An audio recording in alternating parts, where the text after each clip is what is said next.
manufacture explosive charges, and they could basically do nothing. And the Panthers were just plagued with reliability issues. Really broke down a lot.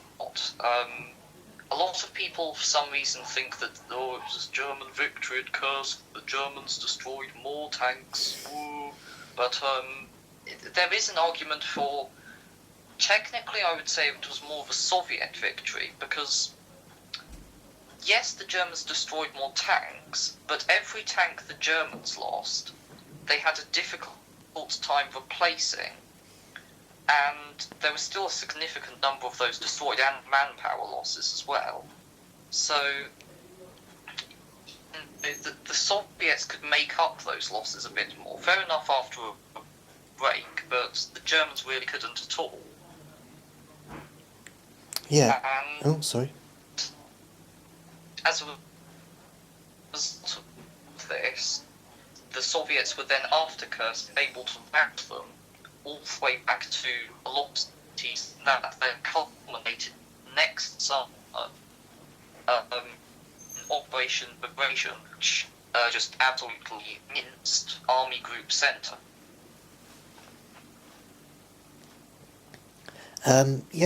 That's very true. See, of course, by that time, Toby, the Elephant tank, when it came into service, again, too cumbersome and too expensive to manufacture. As you said, too large as well. So that's where a lot of the German money resources went on, is armoured fighting vehicles instead of the actual men themselves. As we said earlier, with getting cheaper wood, cheaper materials being bolted onto helmets and rifles to make them cheaper, to quickly get them out.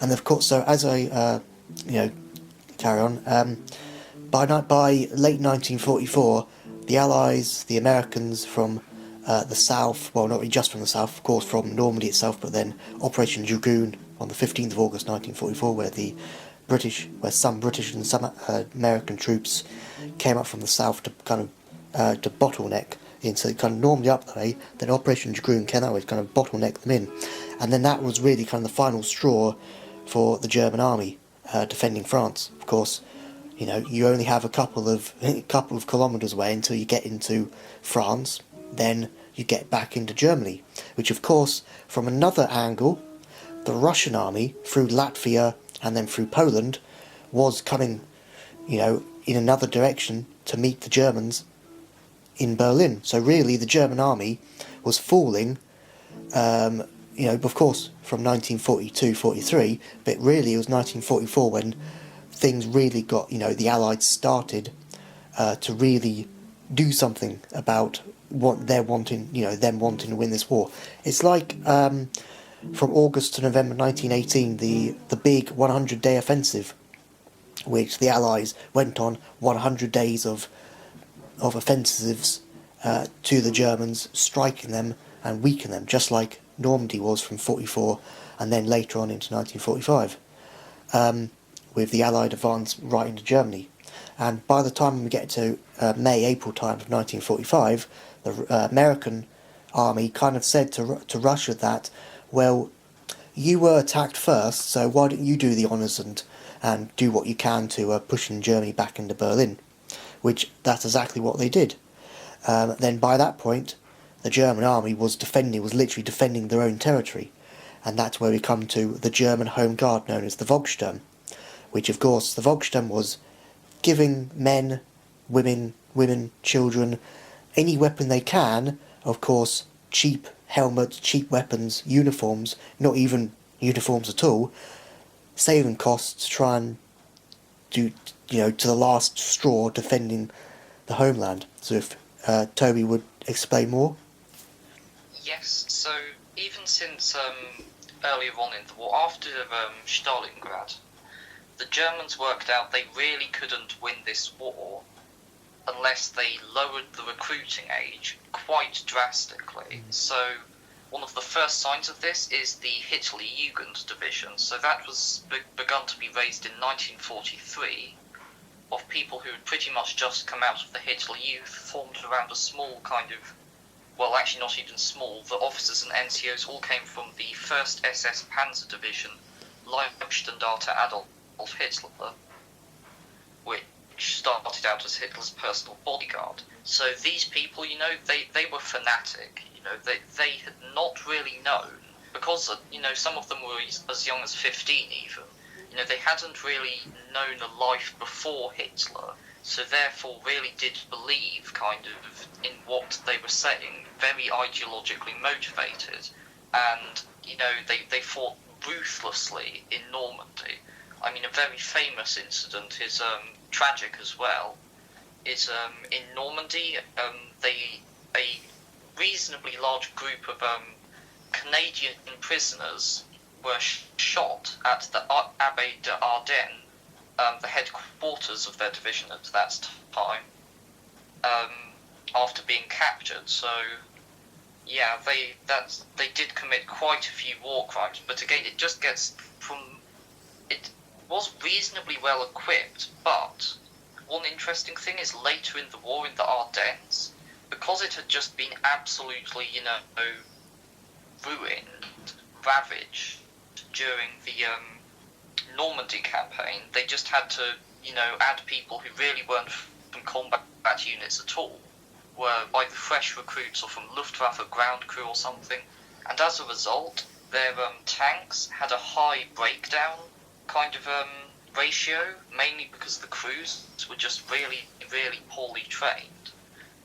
You see this kind of just hodgepodge of stuff going on throughout Germany, and then of course, as Tim mentioned, the ultimate culmination of this was the creation of the Volkssturm, old men, young boys, anyone really, who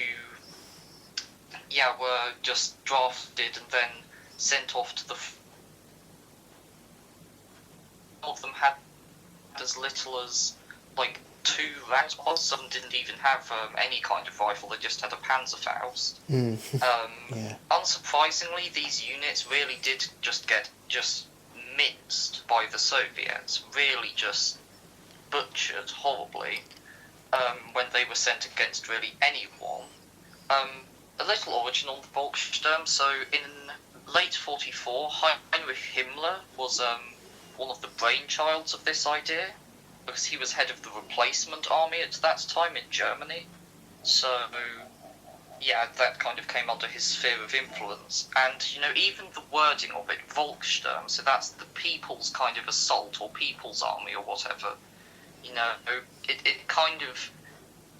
It's designed specifically to both inspire kind of pride in the Germans, which it really didn't at that time, and also kind of blur the lines between civilian and military, because they kind of wanted just it to be a total war.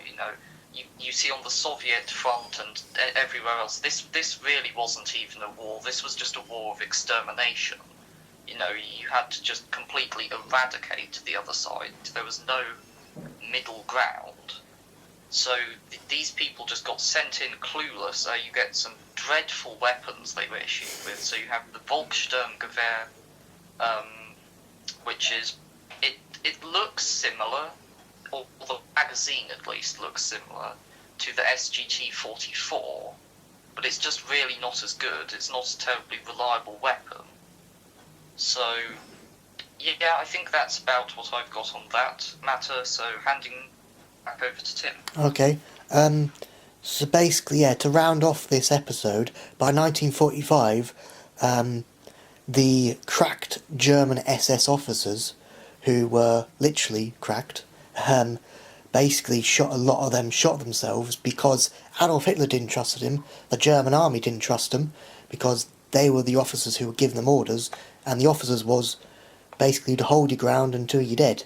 So a lot of the SS officers would be found dead, shot themselves in sewers and in loads of other different places. You were saying, Toby? I did just want to round kind of almost off the episode, so maybe at some stage, this was more an overview, so I think if it's okay, at some stage we might do some more in detail, kind of, on the battles themselves. Oh, yeah. That was just kind of a general overview. Yeah, oh yeah. So, we may do one on Battle of Normandy, Arnhem, stuff like that. But I did really want to end this by saying, well, Tim might end this after, but you know what I'm saying, this is probably the last bit for me, so things I have in my collection which kind of demonstrate this, I will be putting a few images, I think, in the video. So, here we go. Item number 1 is, so I've been lucky enough to find a Battle of Kursk German Panzer Wehrpass for sale. It's 100% original, really, really nice. So, brief history of this guy. He was originally a vet, because the Wehrmacht actually had more horses than it did, you know, vehicles and things. Really wasn't the all-mechanized army a lot of people think it is. And he then at some point in the mid-1940s was then, or early 40s, if that makes any sense at all,